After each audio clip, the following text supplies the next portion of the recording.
What is going on, Frantifa? Welcome to the Bitchuation Room podcast live stream.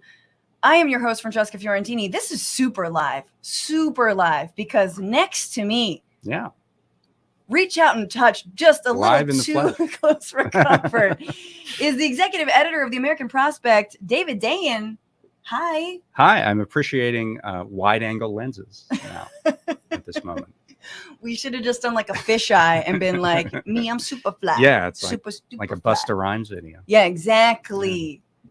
Next time, you give room to grow in this podcast. Welcome to the literal Bitchuation Room. The actual room. Wow, where it all happens. Where it all happens. And thank you for being here. Of course.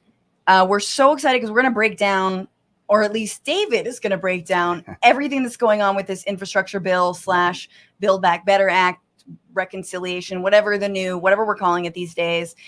Progressives showing up, showing some power, some force. So we're going to understand like how, why, what's going on with Kirsten and Manchin. I took a poll, and what we've decided to call it is the Manchin cinematic universe. God. So I don't like Marvel, and I'm offended already. Like, that offends me. But it is a universe. It's a universe unto itself. There's lots of lobbyists. It's great. There's good shrimp scampi. You guys, if you're here, press that like button, share the stream. If you're listening as a podcast, my God, look, I'm risking David's life to bring you this content. Tremendous amount of electrical equipment in here. Yeah, not to mention. No, I'm very vaccinated. I don't even want to fuck around with that. That is true. We are not social. Are you vaccinated? Because this is like a weird moment to ask. No, of course I am. Okay, cool. What'd you get? Pfizer. Me too. Okay, yeah. But so and nothing further. And that's than it. That. Never again.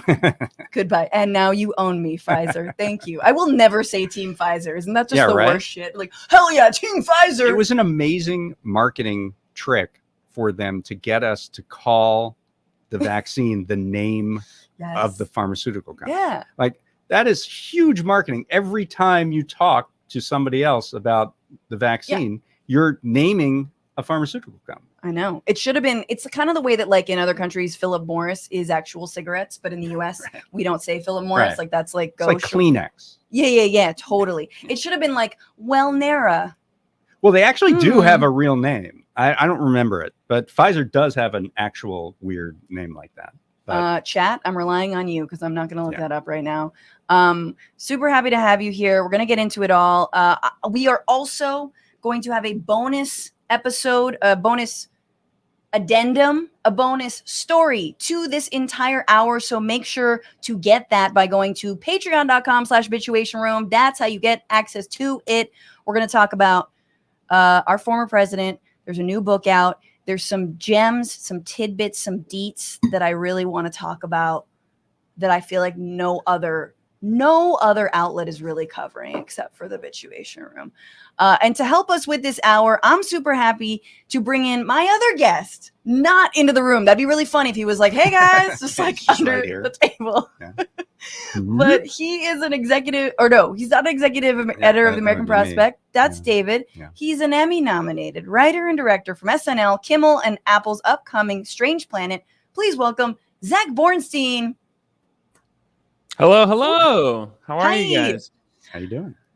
Good to see you, Zack. I didn't intro you with also, you've definitely retweeted one of his tweets because he crushes it so hard on Twitter that I've seen you delete stuff that doesn't do well. And I'm like, God damn it. That the privilege of being like, that's only doing 20. Like, I'm deleting.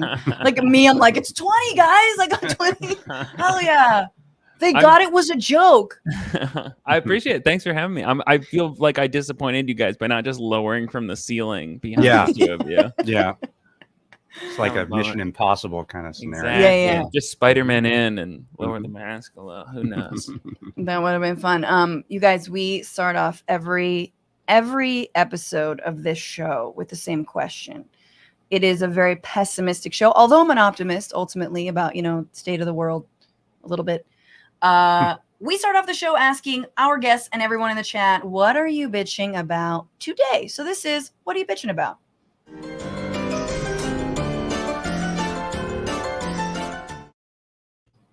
Who's going to go first? Zack Bornstein, what are you bitching about?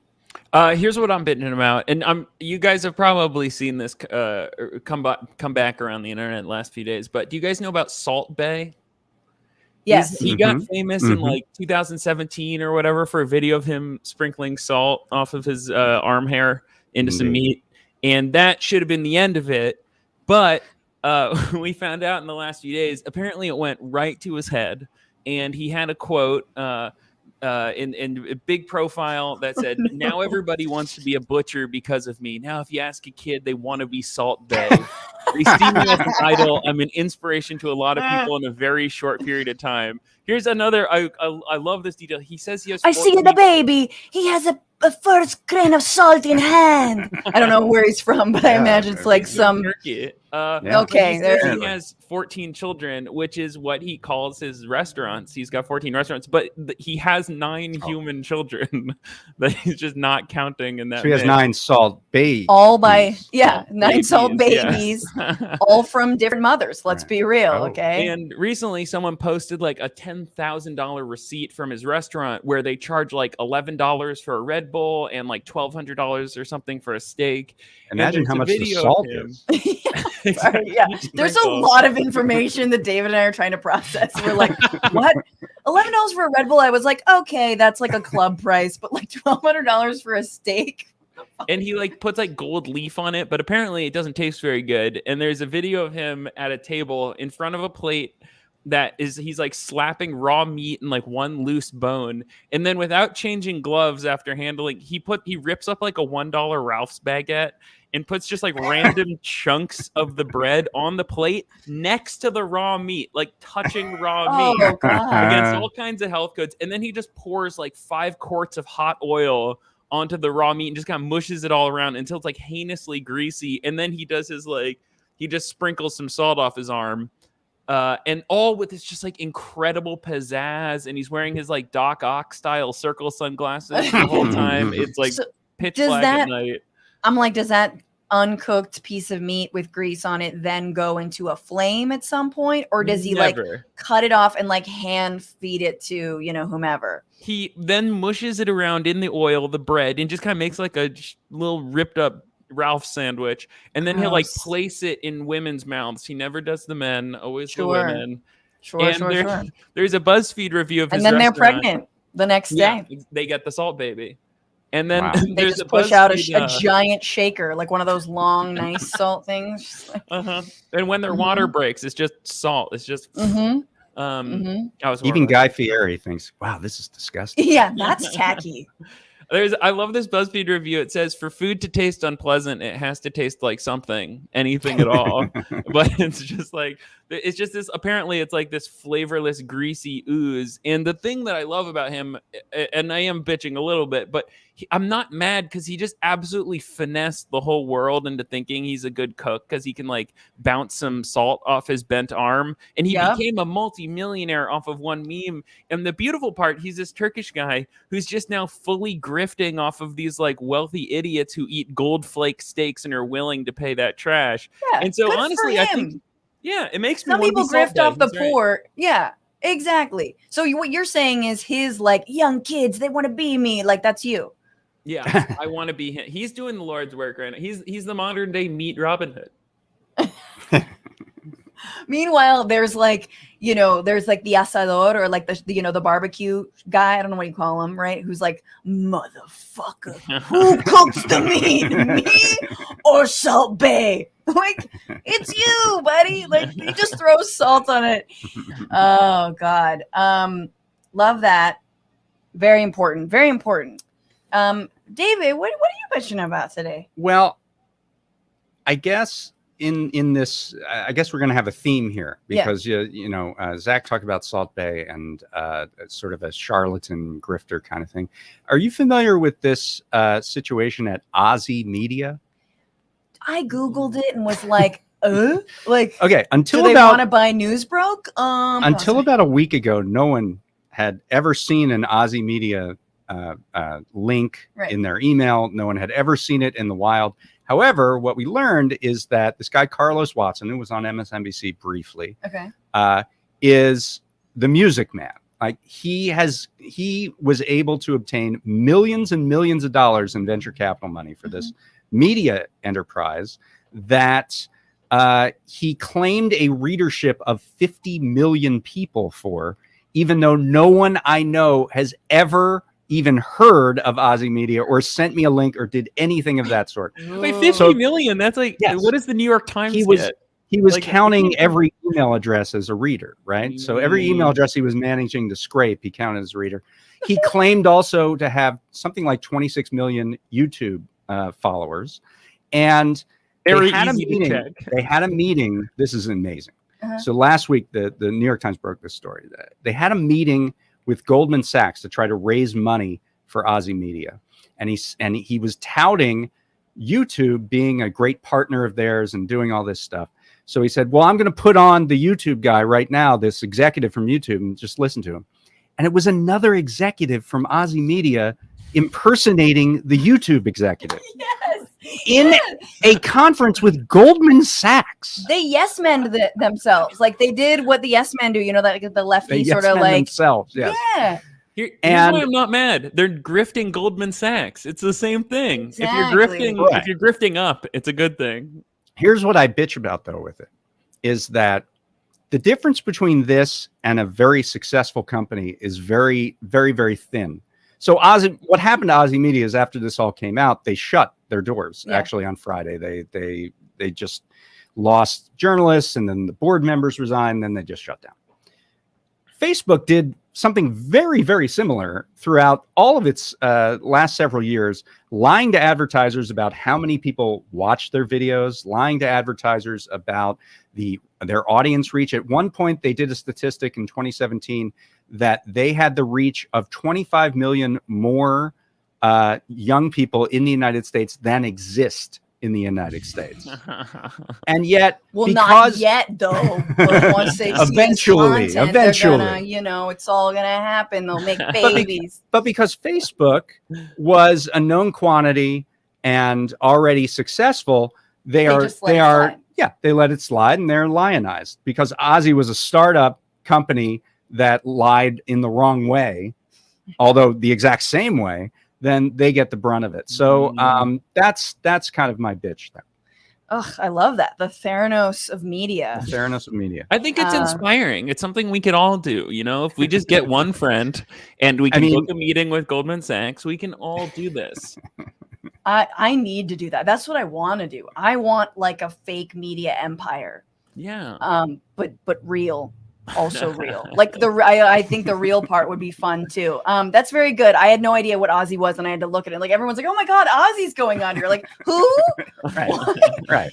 And someone's going to but jail eventually. In Carlos Watson's mind, it was the biggest thing in history. He was claiming that he broke AOC. That he broke the story of that he. What do you mean? AOC as a person? Yes, that they reported on AOC before anybody else. I love that. That was their claim. Their whole thing was the new and the next, and they claimed they had broke all of these people. Amanda Gorman, AOC, blah blah blah. They had not. Like somebody did a study of it, and it's like, yeah, you wrote a 400-word aggregating piece like 3 weeks after everybody else had written it, and you're claiming in your promotional materials that you broke these people. I love that. I mean, yeah, every single industry has its own grift, and I think it also just takes the pressure off of Quibi. You know what I'm saying? They've been the brunt for months now. Now we move on.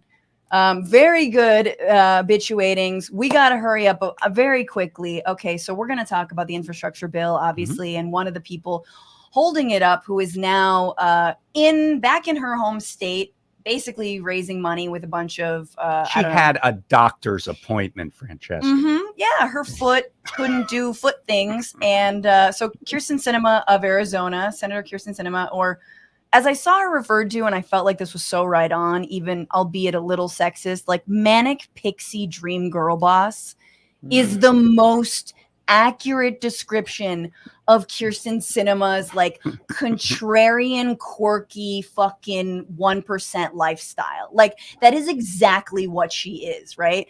And she's like if Carrie from the movie Carrie weren't cool. Like, I don't know, like, but she wants to be cool, you know.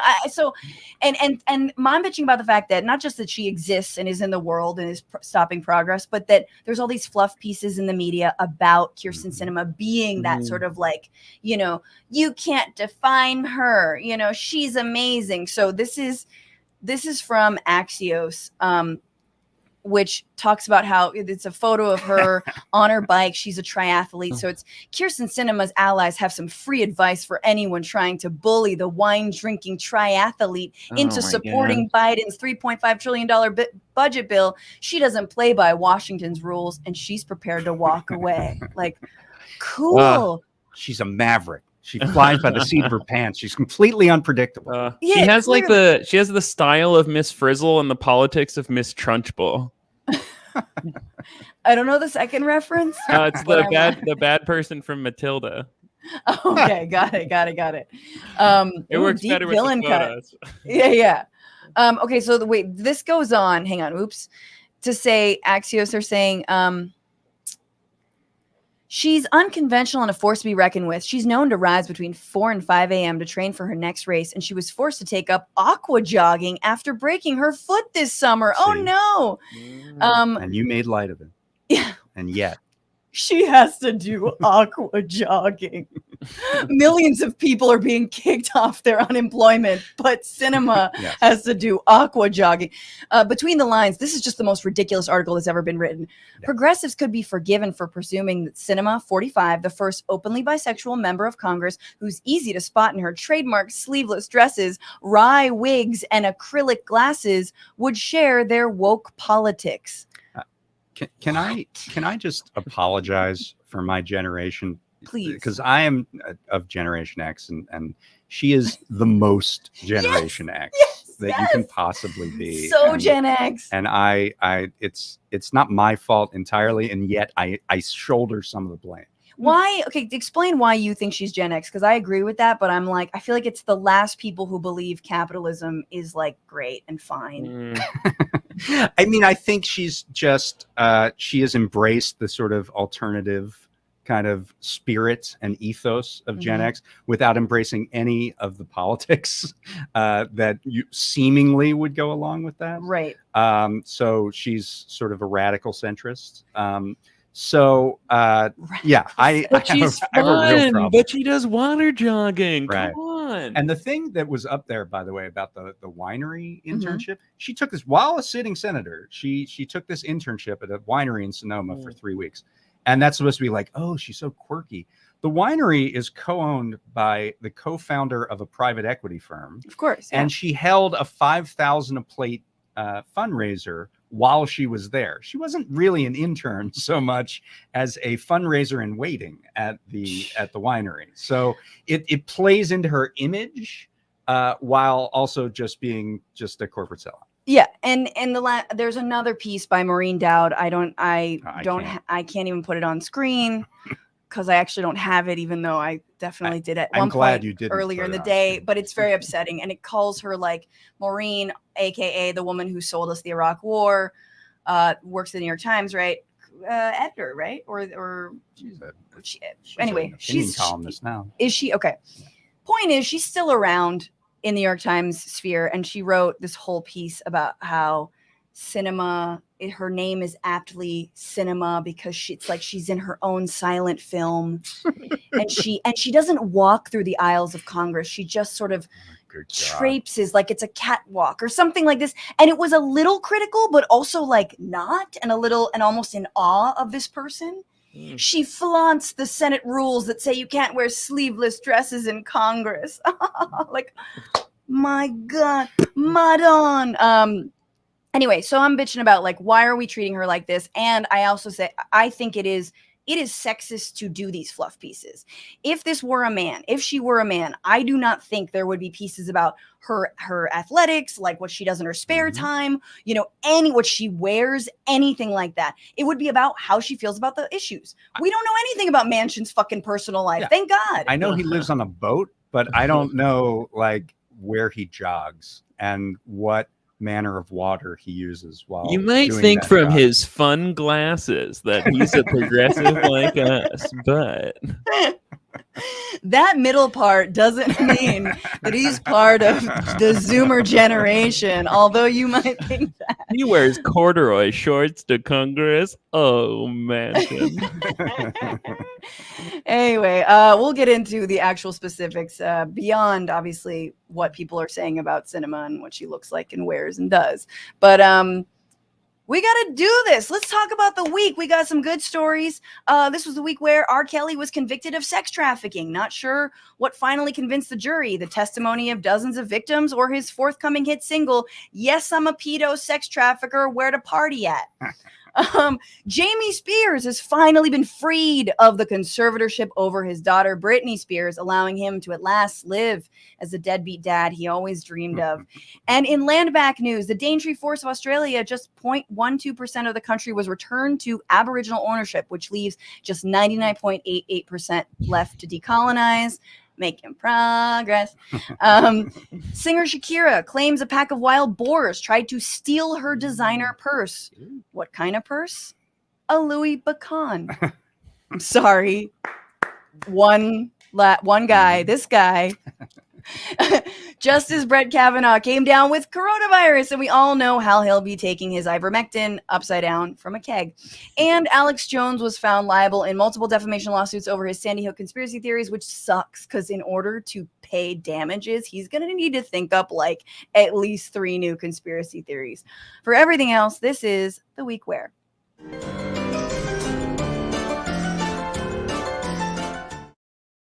This was the week where COVID deaths hit 700,000 in the United States, more than the number of Americans killed during World War II, more than were killed in the Civil War, more than the Spanish flu killed in 1918, but not more than the number killed by heart disease. Hell yeah, trans fats, undefeated. This week also confirmed, this is grim. No, what we all imagined was probably true, but like now we know it's true. COVID and the Delta variant specifically are disproportionately killing conservatives and driving some to call the pandemic red COVID, right? So this is from the New York Times saying, since Delta began circulating widely in the U.S., COVID has exacted a horrific death toll on red America. In counties where Donald Trump received at least 70% of the vote, the virus has killed about 47 out of every 100,000 people since the end of June. According to Charles Gaba, a healthcare analyst, in counties where Trump won by less than 32% of the vote, the number is about 10 out of 100,000. So visually, this is the graph. Mm-hmm. The Biden counties are pretty low down there. And there's a bunch of other sort of clusters of graphs where you can kind of see like all the red is up here, all the counties that voted. And so like it's like dividing communities directly.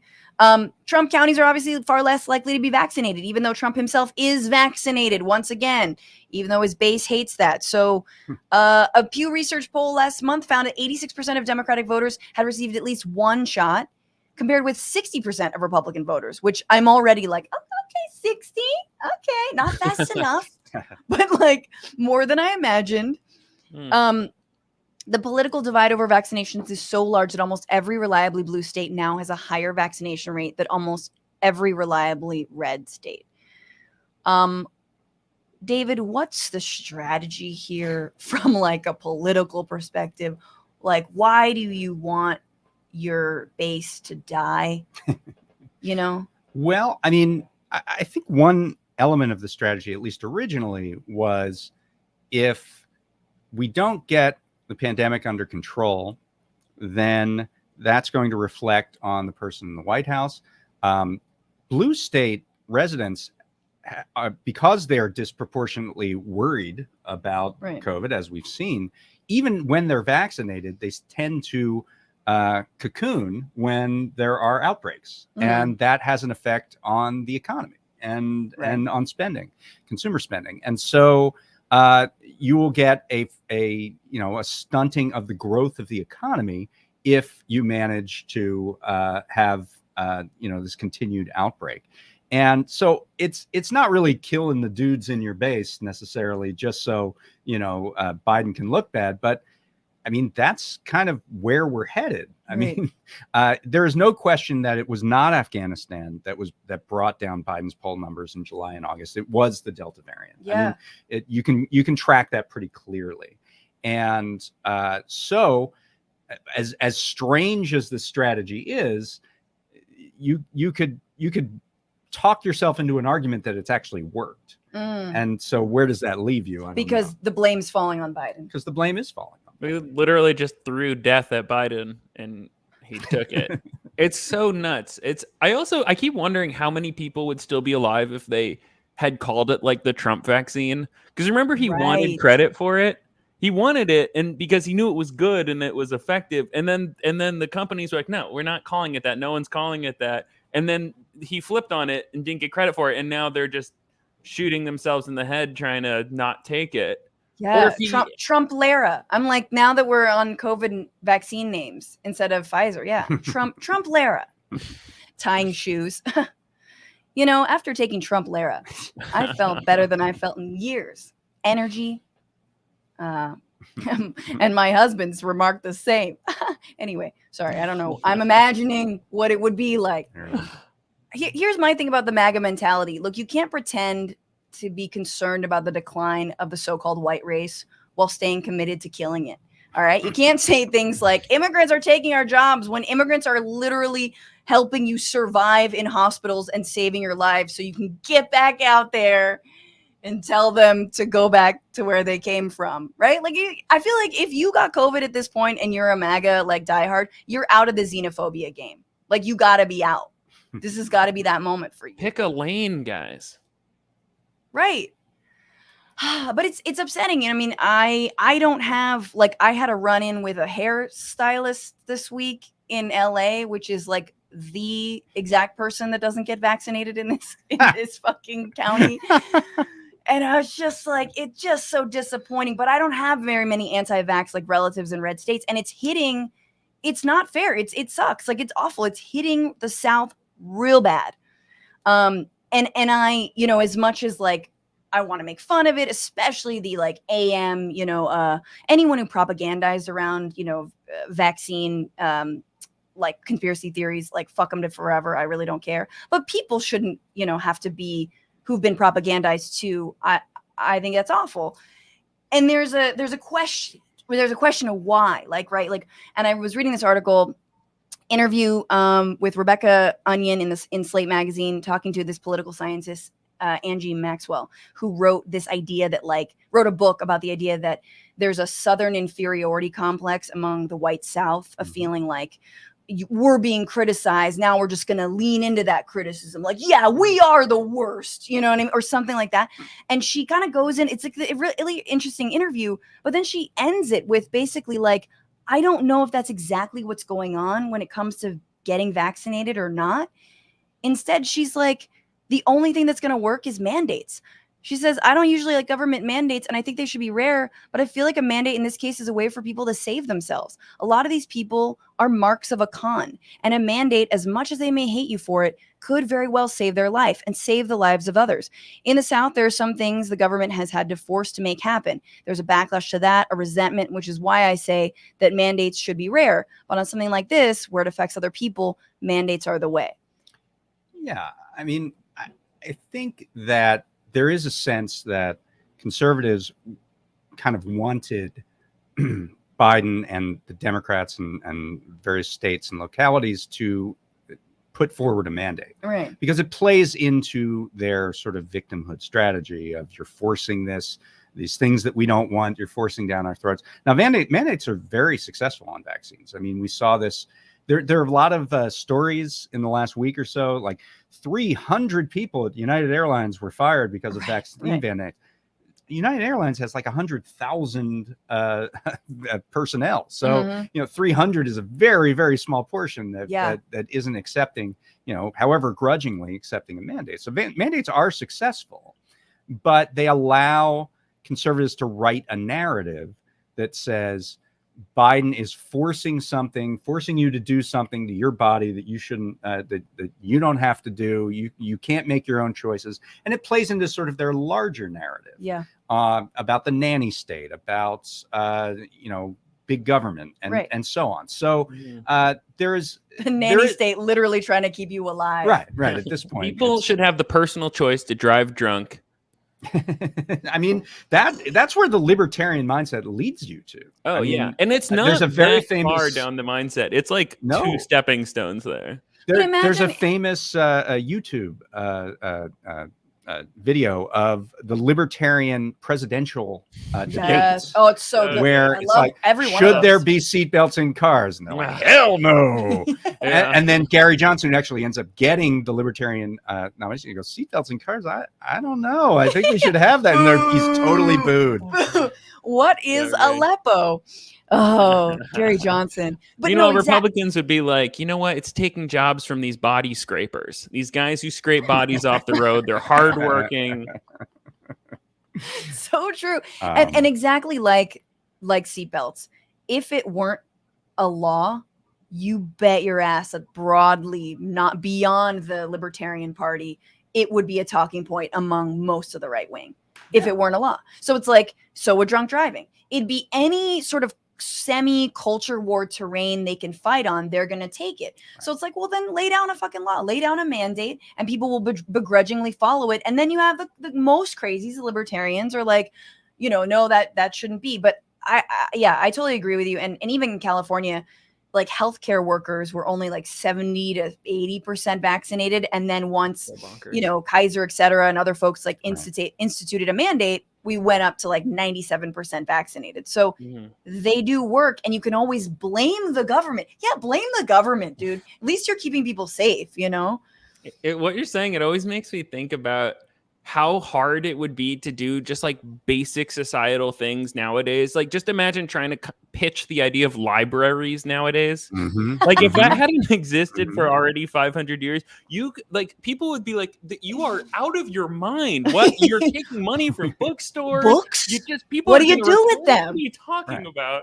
Or even seatbelts or anything. It's just, there's no common sense and to push through. Fortunately, we grandfathered some of these things in before the culture war got going. Just snuck in barely. Totally. But if you talk about taking away Medicare, Social Security, they're popular. Libraries, not popular. If there was some way to make libraries more. How are they not popular? I mean, I guess among the people who use them, they're quite popular. Look, if someone has an academic.edu library access, I would love that. I'm just putting it out there. I really would. Like, if you got a JSTOR account, a LexisNexis, holler at your girl. Other than that, I don't really know. Like, it's mostly a place for like open mics and feeding ducks. I mean, that was my library, I love open mics and feeding ducks, so. Well, not everyone has this tricked out setup here, and people who don't have internet access can go to a library and get for sure. Support your local librarians. I have a good friend who works in the SF Public Library, which is an amazing library. Anywho, let's move on to our second story for the week. This was the week where, as people marched for abortion rights across the country, others heralded their demise, like Attorney General of Mississippi, Lynn Fitch, who went on a Catholic TV show to discuss the upcoming Supreme Court case over that state's 15-week abortion ban that's going to be heard in front of, the Supreme Court in December. And she was explaining how excited she was for this and how Roe v. Wade is actually not necessary anymore because women nowadays are like free and whatever. And I mean, what would we attribute that to? Here she is. The lives that will be touched, the babies that will be saved, the mothers who get a chance to really redirect their lives, and they have all these new and different opportunities that they didn't have 50 years ago. 50 years ago, for professional women, they wanted you to make a choice.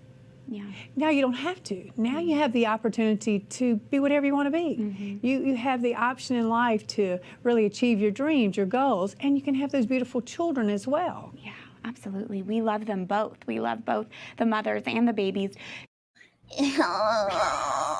That was the Attorney General of Mississippi? It was. A woman who probably looked like an astronaut's wife.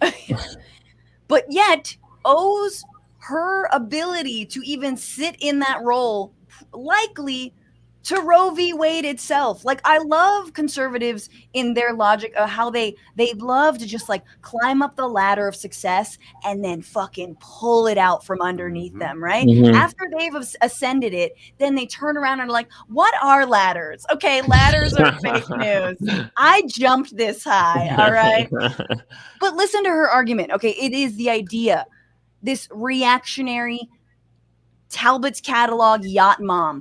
Like, she's the idea. Oh yeah, women are free now. Why the fuck do you think women are freer now? What do you think happened in the last 50 years? Why do they have more job opportunities? Why do they have more independence? Why do they have more autonomy, more rights? It's because they're not forced to bear children when they don't want to bear children. This is like saying, you know, children should really work in coal mines now because they've got so much free time and just strong, capable lungs. They're so clean. Anyway, I love this random story. I feel like at this point, America is just like, I feel like it's a race between us becoming either Mad Max Fury Road or The Handmaid's Tale. And I felt like we were kind of Mad Max for a few weeks. And now I'm Handmaid's like, okay, Tale coming up on the back. And now Coming up in I'm the like, back why not both? It seems like we're going to get both pretty soon. Which is the worst part of it. Because like in Mad Max, you're like, man, at least like there'll be like crazy orgies or something. Like people will be fucking great, you know. But no, not with patriarchy. I mean, there's most patriarchy Puritan there. version of Mad Max. Yeah. Possibly, yeah. What the drives me worst. so nuts too is like we're just racing donkeys and like I don't know. It's like we're facing like an existential crisis with like climate change and everything that's horrible about to hit us, and we're like struggling to keep up like the status quo. Like we're not even trying to make life better. We're just trying to like not dredge up shit that we already fixed 48 years ago. So I just don't like. It's just so mind-boggling that it, and you know, she says she wants to empower women. Is there anything more empowering than being stripped of your power? I think it's pretty. Well, and also there's the dissonance of, and this is also true in that Texas law, which is this sort of vigilante law where private citizens can sue people who they think might have an abortion. It's like a Minority Report kind of thing. But the dissonance of, we love all women, we want women to be successful. We also want to, I mean, if you logically take it to where they want to go, we also want to criminalize them for the decision that they make with their own doctor. Yes. So do you love them, or do you want to, like, aren't they the ones committing the crime? That's always been a problem for me. You know, it's tough love.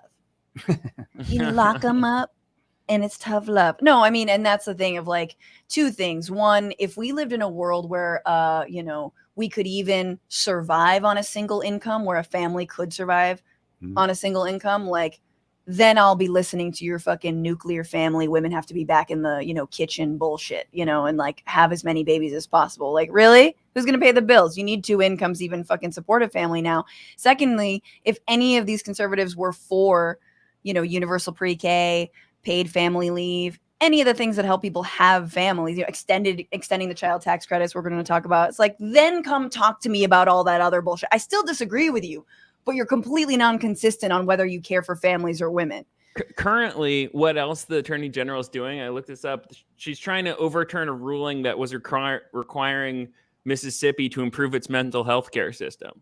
Like, that's what she's like. So you get to come into this world and then you get absolutely no help at all. Life begins at conception and ends at birth. And for those who want to, those are some good 9 months there, though. You get a tube, just like imagine just a tube right to your stomach. You don't even have to chew or eat. Just by the pool. Like, it's incredible. It's an entitlement mentality, but that's really what it brings into you. You just get a hydro jog for 9 months. It's amazing. A hand up, not a hand out. All right. Aqua jogging, please. Aqua jog. It is literal aqua jogging. Oh, that's fucking hilarious. All right, guys. We got to move on to our main Sitch, but let me go to some of your comments. Thank you so much for commenting, for being here, for, you know, saying what's up here on a Sunday. I hope all your teams won and whatever bullshit sport you watch. Just kidding. I love sports ball. I will say, I've been reading the comments throughout this whole thing, and you guys are hilarious. This is so good. I feel like we should just be reading the comments out loud one by one instead of having a conversation. Let's read some. Let's compromise and read some. On What Are You Bitching About? Silly Billy01 on Twitch says, we're bitching about things. I don't like how articles are so ad blocked now. How is news not free? No paywall at prospect.org. Just want to tell you that. Ooh. Do you have one of those things that's like, this is not a paywall? It's a pop-up? Yeah, we do. If you're a good person. we you have one of those? actually kind of do, but Those you can kinda click work that on off me. very easily. Yeah. Those definitely work on me. We're like, trying to get you to sign up for membership. you got to support the media you like. I mean, yes. Reader-supported news. Yes, I agree. If it's NBC.com, F that. But if it's the American Prospect, if it is in these times, if it's, mags that we like, support them. Even a little bit goes a long way. Maybe in like an annual thing. I totally, you have to pay for this shit. Otherwise it's all bad. Maybe throw $1 to NBC. I mean, why not? Why not? They might need it. Throw it in their fountain outside of 30 Rock. In 30 Rock. On COVID deaths, Reiki Dragon on YouTube, they should have called it MAGA Freedom Eagle Apple Pie Vax. Ooh, got a good ring. Richard Irvin Smith on YouTube, Red COVID is right. They're a death cult. Yeah. Red COVID. Send. That's so sad. On the Attorney General Lithographer 1966 on Twitch, I'm a 55-year-old man. I have no children because no woman has decided to have children with me. What should I do now? Could that Mississippi woman offer some suggestions? Oh, that's good. See if she was like a Yenta, if she was matchmaking, maybe that would work. Exactly. Well, Lithographer, in the coming hands-made tailification of our country, you will be matched with a woman who's been impregnated. The term is requisitioned. Yeah, requisitioned a woman. Yeah. We requisitioned a woman who will be bearing all of your children and other people's children. So you have a lot to look forward to. Anyway, but I don't know. Okay, Cupid, bro. Also have to pay for that too. But thank you for the chats. I appreciate it. Thanks for everyone for being here. Once again, if you are not a patron, you can totally tip the show. TBR-live on Venmo, TBR Live on Cash App. I get it. You don't know how Patreon works. That's totally fine. You don't want access to the bonus material. I get it. Venmo and Cash App, we are there.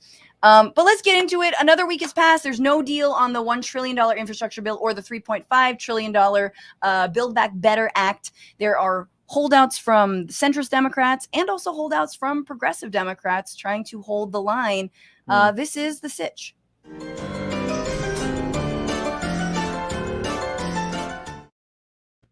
Okay, so David, this is why we had you on the show. Yeah. Also, I'm crushing it, honestly, on every other topic. But specifically your work in writing on this, Nancy Pelosi, House Speaker, tried to bring a vote on the infrastructure bill to the House floor, or she was thinking about it this week, did not, because she realized she didn't have the votes to get it done, as a lot of centrist Democrats in the House wanted her to.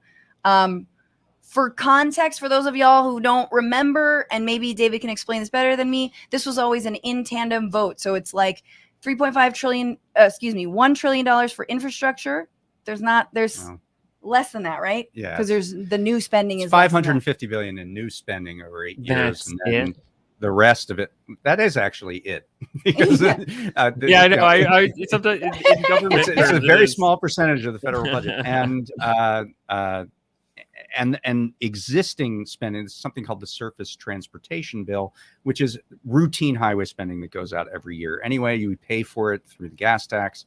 And that was attached to this so that they could make it sound bigger. So they can make it sound like something they already usually pass. Yeah, it's something we do routinely every year and have done for decades. Right. So the idea was progressives in the House were saying, look, we'll pass the infrastructure bill, but not until we pass this reconciliation bill that has $3.5 trillion. We're talking money for home care and home care workers, free community college, a climate core, all the things, extended child tax credits, all the things, like a huge transformative budget. And they're basically leveraging their vote on the infrastructure bill and saying, all right, well, let's make sure these go together because we've been burned before. We know what happens when we sign off on one piecemeal thing. Right. You fuck us in the end and we never vote on the bigger thing.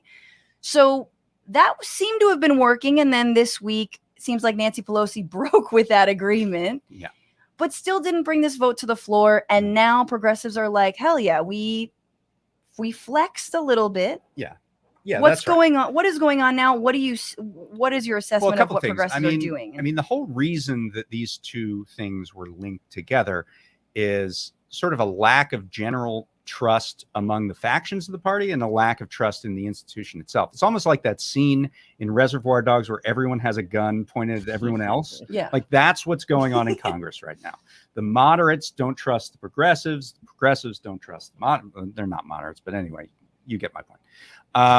And so the centrists wanted the infrastructure bill to pass because it was done in a bipartisan way and they could tout it at home, and you get to do ribbon cutting and right. it's and you can say I was a problem solver. I did this with Republican support. Right. But mostly the big scissors. Mostly the big scissors. Mostly the scissors. The progressives wanted the larger Build Back Better Act because it's really the entire Democratic platform, and it includes a lot of things that progressive members have been working on for 20 years, 30 years, a really, really long time, to get things like the child tax credit extension, to get things like paid leave, which we're the only country other than Papua New Guinea that doesn't have a paid leave program, paid family and medical leave in the United States, and so many others. Actually, kind of the weakness of its bill is also its strength because it's so comprehensive you can't even explain it to anybody, and so it makes it very hard to describe. Our literal last chance to avert global climate apocalypse. Yes, I mean it would be the most it would be the most intensive climate bill that Congress has ever passed. It would have the most impact.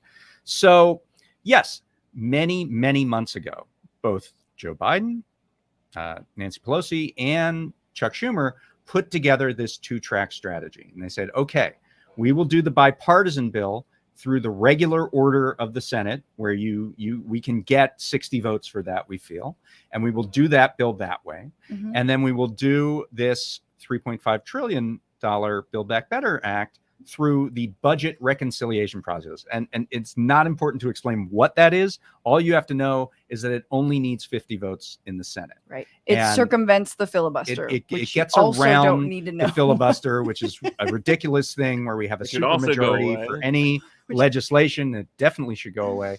But we have it, and because of the Manchin cinematic universe, we have it. And so this is a way to do that.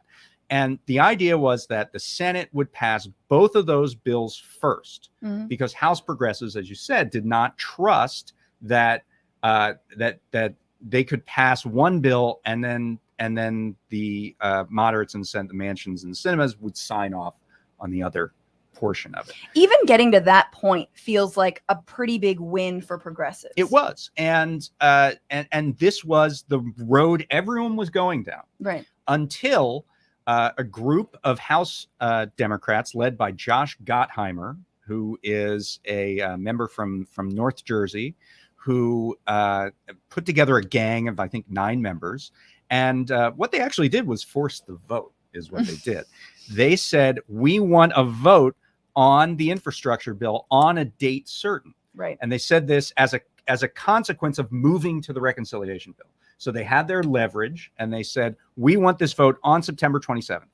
And because there was no other way to advance the budget resolution, which is the prelude to the reconciliation bill, Nancy Pelosi said, okay. And so we had this deadline that was staring us in the face, September 27th. And we started working with The Intercept and the Daily Poster on feeling out progressives. Okay, September 27th is coming. It doesn't look like the Build Back Better Act is going to be done by September 27th. So are you willing to vote no on the infrastructure bill if that Build Back Better Act isn't done and passed through the Senate? And we got more and more members saying, yes, I'm willing to do that. I'm willing to vote no. Now, the backstory here is that the Congressional Progressive Caucus has historically been a fairly ineffectual body. Yeah, it's been around since 1991, started by Bernie Sanders when he was in the House. But that was at a time when there were very few members, like 6, I think, originally. There are now 96 members of the Progressive Caucus. And for many, many years, it just wasn't very organized. Progressive Caucus, it was kind of like a resume builder. You would just put that on your list. Yes, I'm a member of the Progressive Caucus. Well, what does that mean? Nothing. Yeah. Like I don't have to vote for anything You in don't a even certain pay way. dues. I don't have to pay dues. I don't have to do anything.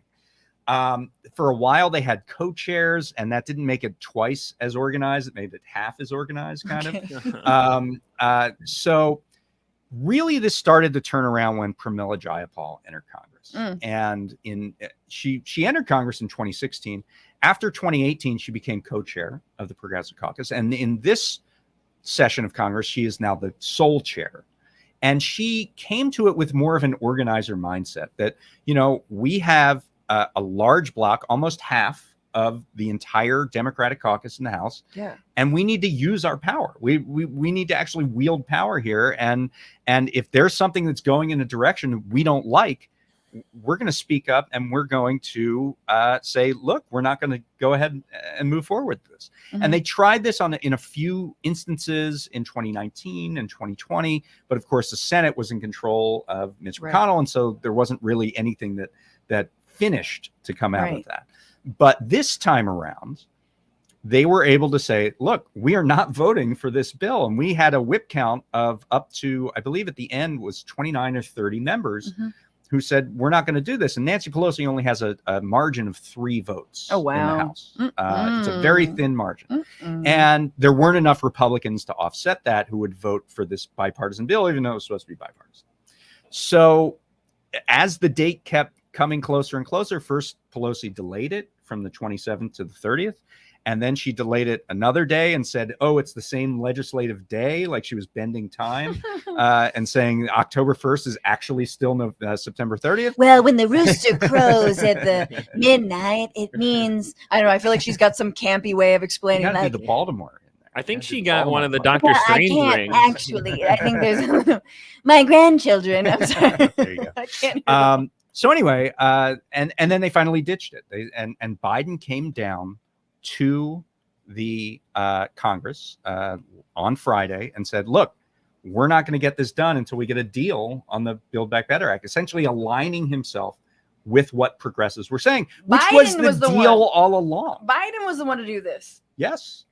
And this was the deal all along. He was just affirming his original deal, which was a 2-track process. Right. A lot of this is being pitched as progressives blocked the bill. Progressives actually adhered to the process and the deal that was made originally. Yeah. Why did it was the Gottheimer gang that blocked the bill. And this is the problem with forcing the vote when you don't have the votes. So they forced the vote, but they didn't have the votes. And so what happened was they got steamrolled.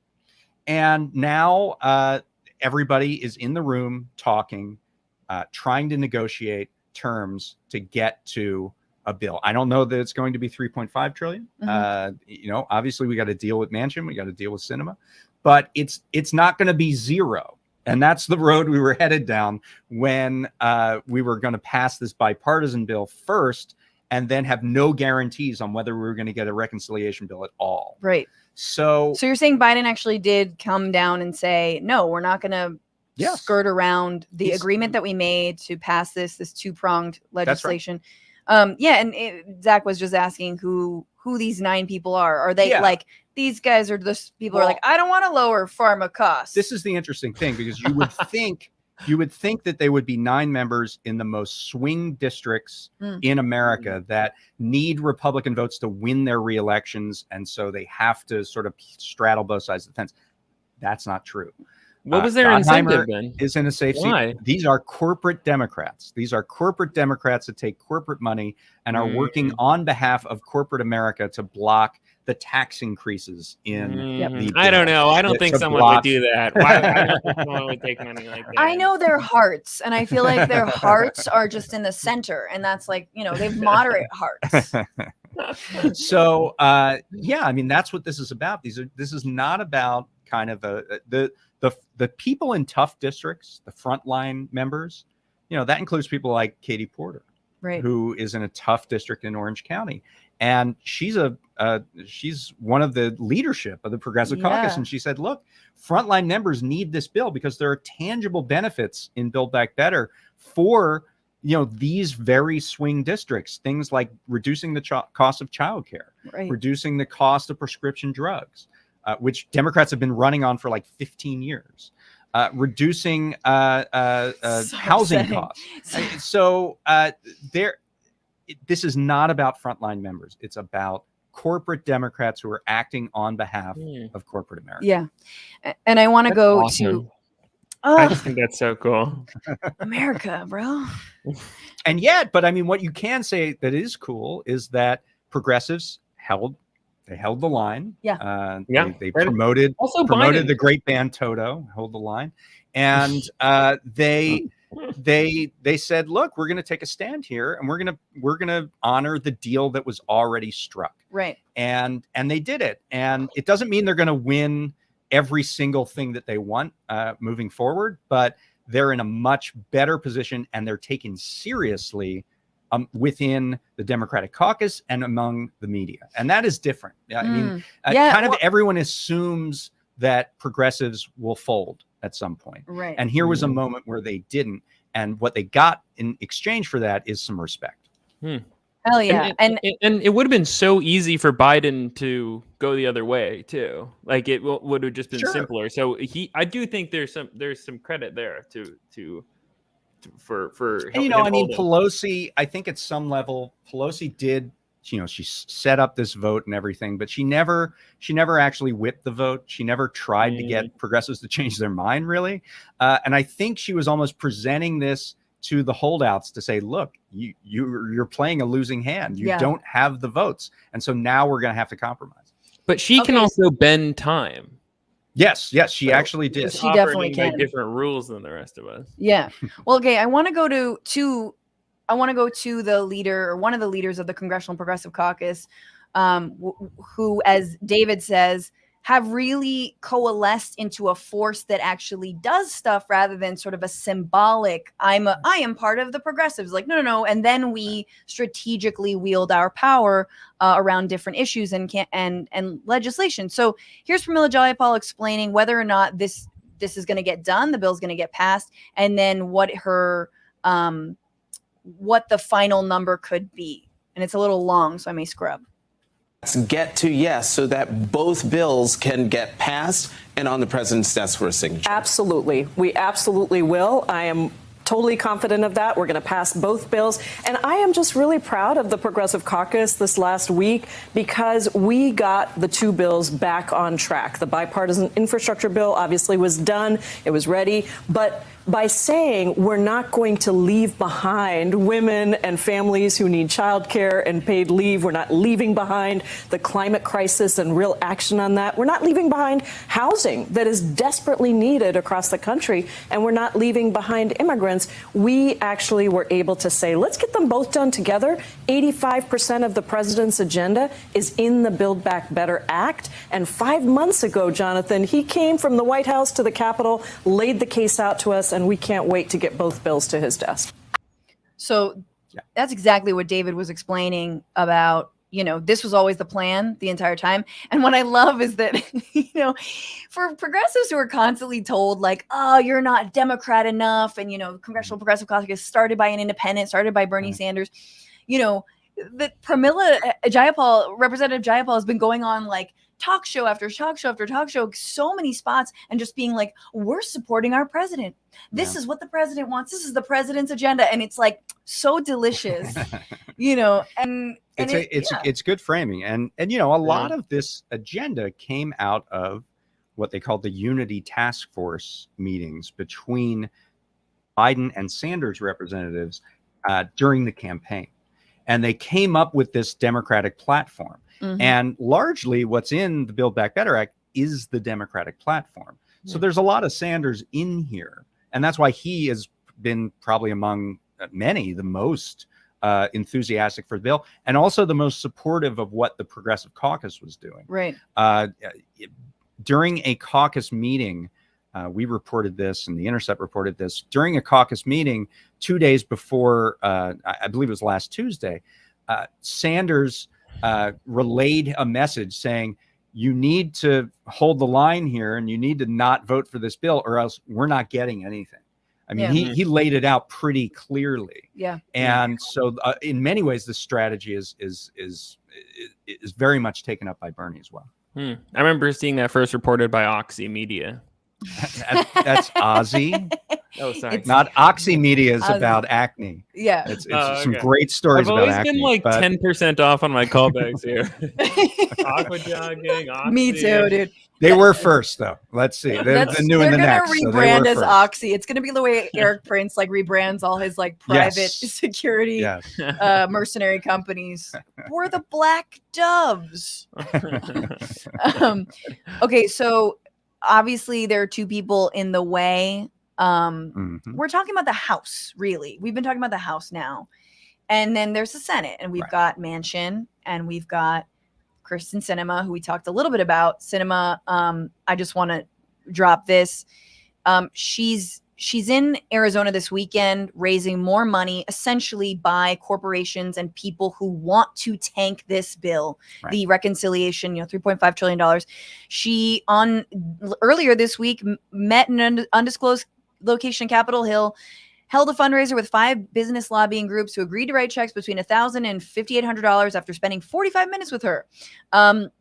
It was hosted by groups including the National Association of Wholesale Distributors, as well as political action committees for the supermarket industry and various construction interests that are trying to kill Biden's signature domestic agenda. What fucking idiots. I'm sorry. You're the fuck. What the fuck is. Sorry. I'm sorry. I'm so mad. It's Like, so you're. cartoonish. It's like Yeah. such a fucking It's- it's such a fuck you to everything and everyone and why she was voted in, and also her past self. If you look at her last 10 years of tweets, it's like the exact opposite of Oh, what she's now. God. Quid pro quo corruption. Yeah, but I'm just mad at the. You had another piece, David, didn't you, about Mhm. like sort of why it's so difficult to get like basic construction materials in this country because of China and Yeah. so, but just the idea that like as the construction industry would want to stymie a bill Right. that will help American families be able to afford things like a Right. home or a renovation or or local nationalized in a non-xenophobic way, like a national industry of I mean, the bill building. It's just insane to me. the bill literally has $80 billion to build more homes. Right. Right. And so this is the construction industry saying that. I mean, but here is what is important here. Yeah. What Manchin and Sinema do want is the infrastructure bill. Right. And so now progressives have set up, you want this. Well, the price for you getting that bill is passing our priorities. Yeah. And so now we're in a negotiation. And, Manchin has said my top line spending number is 1.5 trillion, which obviously is a lot less than 3.5 He finally trillion. named a number, though. But We he were did. waiting. But I mean, that's the starting point of this negotiation. So it's important to have gotten that. yeah. I think it'll come up from that. I don't think it'll come all the way up from that. Unfortunately, you need 50 votes, and we have exactly 50 Democratic senators. So you need every single Democratic senator to agree to this bill in order for it to pass. And, and it'll be 50-50. So you'll need Kamala Harris to actually give the deciding vote. So everybody needs to sort of leap together. There's no way to do this piecemeal one at a time. It's like you have to just do both of these things and move together. And that'll be the focus of the next month, is these behind the scenes negotiations on the bill. I've always likened it to that riddle where it's like you have a bag of feed, a chicken, and a fox on one side of the river. Right. Like, That is it. I Right. mean, yeah, it's about getting this stuff over to the other side of the river. And The bill is the bag of feed. yeah. The mansion is the boat, very fittingly. yes, Yeah. it totally A bunch works. of people kayaked up to him and asked for the feed. Speaking of which, I do want to show this little portion. So Senator Joe Manchin was bombarded by just some loud and disrespectful kayakers in West Virginia. And I don't know if you guys have ever. No, this is in Washington. Is it? Yes, because the deal is that he's a very rich guy, and he lives in a huge mansion in Washington, Yeah. fittingly Manchin. in West Virginia. But when he's in Washington, he lives on a houseboat in the Potomac. That's when Congress is in session. He lives on this houseboat, called Almost Heaven because of the John Denver song. Oh I my thought it was God. because he's preventing us from getting to heaven with this bill. All right, yeah, let's look at this a little bit. West Virginia's a little bit different than it used to be. There's a lot of poverty. What are you going to do for the poor in West Virginia? We're going to be working everything we can to create good opportunities. And we need to tax the rich. Well, I agree with that. I definitely agree. That's the one number thing we should be doing is fixing the tax code so everybody pays their fair share.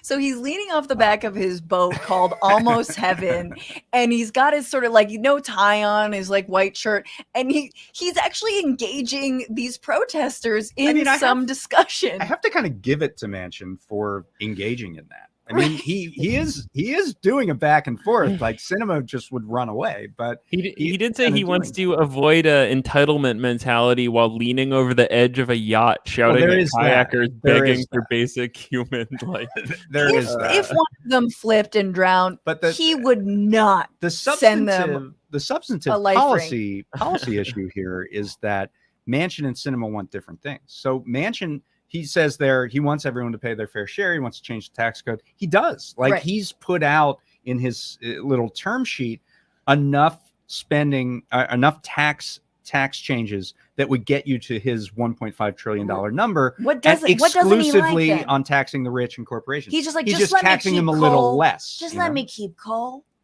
He doesn't.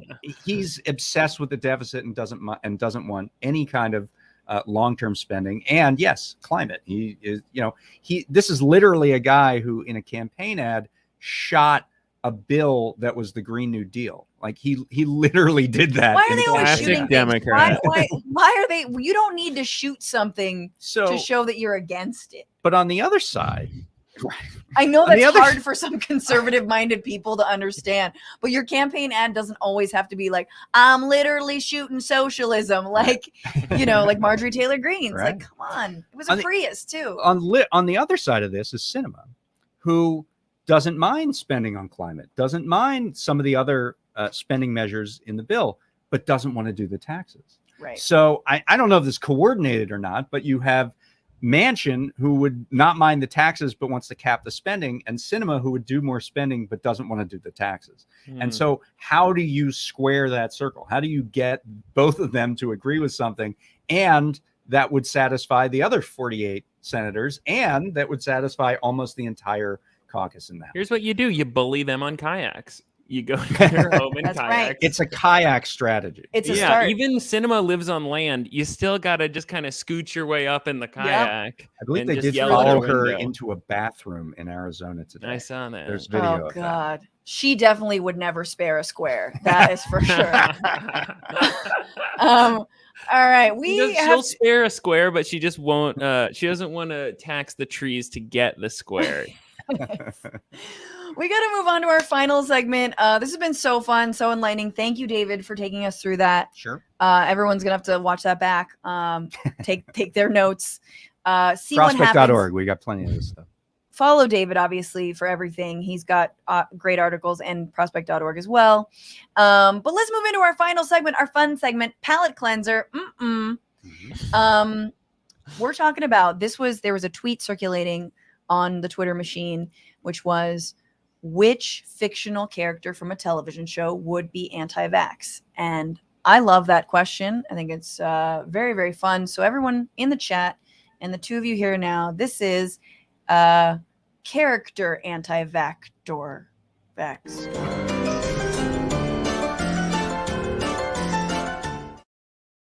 It sort of works. All right. Which television character would be anti-vax? You want me to go first? All right. I will. Obviously Kramer. Kramer has no vaccinations whatsoever.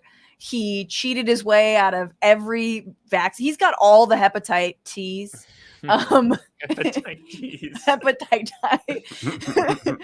He's got all the hepatitis.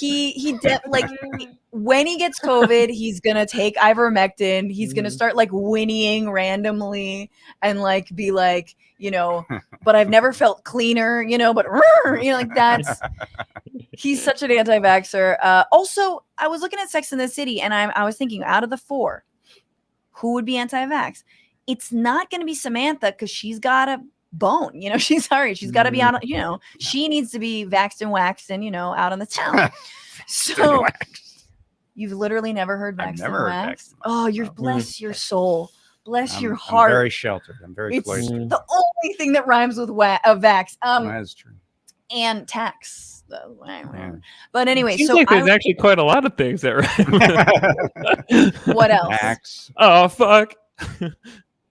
Axe, but put that in a sentence. You know, it doesn't really work. Axe? Vaxxed and axed. Vaxxed and Vaxxed. You just looked at the chat Of though. course I You did. cheated. So not Samantha, not Carrie. I think Carrie would come around. She'd be a little weirded out. Obviously not Miranda, but Charlotte, because she's always trying to get pregnant, and she, you know, the false idea that like getting a vaccine prevents you from getting pregnant, which is absolutely not true. There's like horrible records of pregnant women now getting COVID and dying and losing kids, miscarriages, blah. But Charlotte would be like, I don't know. I've done my own research. And, you know, she'd be very clearly neither of you watch Sex and the City. And that's sexist at this point in time. All right. Zach, who do you think would be an anti-vaxxer? I was thinking, do you guys watch Succession? Sure. Yes. I think Roman Roy would be a outspoken anti-vaxxer, but was one of the first people to get the vax. I think he was like a Tucker Carlson type, where they spend all day long saying how bad it is, but they were shoving people to get to the front of the line to get that vaccine. So true. I don't know. He's the Macaulay Culkin. He's Culkin. He's a Culkin. Yeah. I think it would be the guy played by Alan Ruck. I think he would, because he's running for president, and he would need to be anti-vaxxer, but he didn't performatively anti-vax. Wow, spoiler! Yes. Wow. I think he's an anti-vaxxer, but he didn't In actually the- get in the the vaccine show last season. I didn't finish it because Well, that's a spoiler for you. I hate everyone in that show. I'm so sorry. I'm fine with some characters being odious, but like no redeeming qualities about anyone. I'm I just love like, that. It's oh, so good. like- I love that. Just like humans. I would say, I mean, the best answer I saw online was Cliff Clavin from Cheers. That was the best answer. Although I think low key Norm would also be an anti-vaxxer. Which one's But Cliff? Cliff is the mailman. Oh yeah. Who's Norm? Then? He's the big guy. Okay, yeah. But I did just see the Sopranos movie this weekend. Yes, and I me too. think there are a lot of people in the Sopranos who would be potentially anti-vax. Silvio sticks out to me. Oh, but Paulie more so than Sylvia. think Paulie Oh more yeah, so? Paulie Walnuts is like, I don't need that stuff. You know, like he's like Paulie. I know there would be a very long scene talking about it. Oh, for sure. Yeah. Ugh, I got another what one. a I think disappointing film. Yeah, it was not I think good. I think Ron Swanson is not. I think they didn't take Pfizer, Moderna, Johnson. I think they made their own at home. Oh, They said Ron you should- Swanson. I think Ron absolutely, Swanson. yeah. I think he's cooking up his own batch. Yeah. He's, And then Jonah Ryan. I mean, I think he actually talked for about sure, being for anti-vax sure. on Veep. So I think that works. Oh, Jonah is a walking petri dish. Yeah. All right. The chat says Yogi Bear, Elmer Fudd. Very strange, but okay. Yogi. Yeah, what's why with the Yogi? cartoon characters? Yeah. Ron Swanson, yes. Tony Soprano, most likely, but I feel I think he's some got to be the others. leader though, you know. Yeah. Goofy, also another cartoon. Oh yeah, Goofy is full of. He's got all the hepatitis as well. You guys, that has been our amazing show. But before we go, you guys have to sit and hang out as I will read a bunch of comments and make a couple of announcements, and then we're gonna go to our bonus discussion. There's a new Trump book. That's right. That makes like 802. And we're going to talk all about the revelations and one that I feel like people missed. So patreon.com/bitchuation room. In the chat is the link to that special addendum episode. Go there, click that. $2 a month, $5 a month, $10 a month gets you a shout out. Fart song is coming up, but not after I read, not before I read. The Zane the Magic Puffer Dragon on YouTube, they have to pass legislation or they're going to lose big time in 2022 midterms. What do you think, David, if I don't get you here before midterms? Yeah. Is it going to flip? Is it like a given it's going to flip? I feel like that's kind of... I don't know if it's as much of a given as it was. I actually think the state of the pandemic and the state of the economy is going to play a much bigger role, even than this legislation. So I do think some version of this legislation is going to pass. But I think where we're at with COVID, like if we're really in a place where we can actually sit next to each other and not be fearing for our lives quietly. I'm screaming inside. Like, then I think that's going to play out. People thought redistricting was going to be a big win for Republicans. It seems like what they're actually doing is protecting their own incumbents who were kind of threatened in swing seats, right? More than being aggressive and like automatically taking and winning more seats. And so redistricting is probably going to be somewhat of a wash, but it's very tight. I mean, the typical thing that you see in a midterm is that the president's party loses seats. Right. And so it's certainly very possible, which, creates the urgency to get this stuff done, not just for the political reasons, but because of the policy reasons. Yes. Because we actually need to address these challenges. 100%. Thank you for that. Antisocial Communists on Twitch. I think it's pretty amazing that the liberal media is taking the progressive side and calling out the conservative Dems for impeding Biden's agenda. That's true. It's well played by them, and good for the media for actually covering it rather than, I mean, I feel like even a couple weeks ago, they were a little bit trash, like having only Sinema or only Manchin. Sinema doesn't really do media. Manchin on again and again. And now they're like, all right, I'm done with you. And they're having Pramila on, which is great. Best Gen Xer or on Gen X, Michelle Conkin, thank you so much for the super chat. Hang on, many Gen Xers are like me, progressive, say no to stereotypes. I am too, but I can recognize someone who's Gen X when I see one. Sometimes stereotypes are a little bit real. Not all the time, mostly fucked up. They're but 5% they're real. time savers sometimes. Sometimes they're shorthand. All right. And for everybody who, this is going to be a little quick, but we have to do the fart song, thanking all of the new patrons. Sadly, there was no new patron at $10 or more. That's fine. You got a bunch of $5 ones. I love y'all. You guys have names. I'm just not going to say them. But if you want that shout out, $10 a month to get all this weekly bonus content. Worth it. Thank you, Zach. There was one person, but girl, check your card because it bounced and it's declined. You know who you are. No, I'm just kidding. I seriously appreciate it. Anyway, so it doesn't even matter. I've been sending you bad checks. Is that a problem? Just let me know in the chat. All right. This is the fart song. Is it? Yes. Is it? It is. And there it is. Shout out to Kevin McLeod, wherever he may be. Thank you so much for this. Thank you to that one patron. I believe your name is Tina. Really appreciate you becoming a patron at $10 or more. Thank you to the big tippers on Cash App and Venmo. I'm so sorry, David. Michael A, Randy L, Joseph L. And thank you for the super chats, Omega, Shernan Dragon, Michelle Conklin, Mr. K, and our new Twitch subs during the show, Chester LB 623, Little Mac McG, Silly Billy 01, Willie Gus, Depressed Progressive, Verity NS, Coupe de Jarnac, Antisocial Communist, and Marty C59. Thank y'all. Love you. You're the sexiest people on earth. Your farts smell like roses. And this is a classy show, okay? It was. And finally, y'all, we have merch. Bitchuationroom.com. Get your Fran Tifa merch. Get your Bitchuation Room shirts. Get your tote bags. 100% union made. Spared no expense. Took me forever to find them. They're Very great. cool. Although there's nothing wrong at this point with the global capitalist intertwine of enterprise. Like at this point, but it's American made, not in a xenophobic way. It's union made. It's American made, not in a MAGA way. Thank you so much, yo. We will be here next week, but it'll be a little different because it's a pre-record because I'm taking a vacation for a couple weeks. But guess what? We have Representative Jamal Bowman in the Bitchuation Room. Super excited to have him. Also, comedian Sammy Obeid. So next week and the next week will be a little pre-record, but don't worry, it'll be Sundays, 5/8 Eastern. Thank you to all the producers, Becca Rufer, Maximillien, Inhoff, Ellie Hoffman, Alexandra Ornes. And remember, y'all, fight the power, fuck the patriarchy, and don't just bitch about it. Be about it. See you in the post show. Bye. Thanks.